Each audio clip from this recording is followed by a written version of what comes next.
If Big Meech and his brother amended their relationship, I believe Southwest T would have known not to promote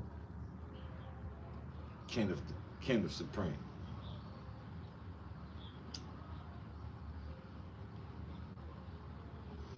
If let's say even if he did know that Kenneth Supreme's son was who he was and understood the validity of the situation and just said he didn't give a fuck, that put their whole family back at odds with getting a bag again.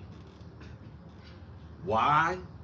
Because Southwest T promoting and or getting in bed with the Supreme team is a very disdain and dislikement to 50 Cent. He doesn't like it.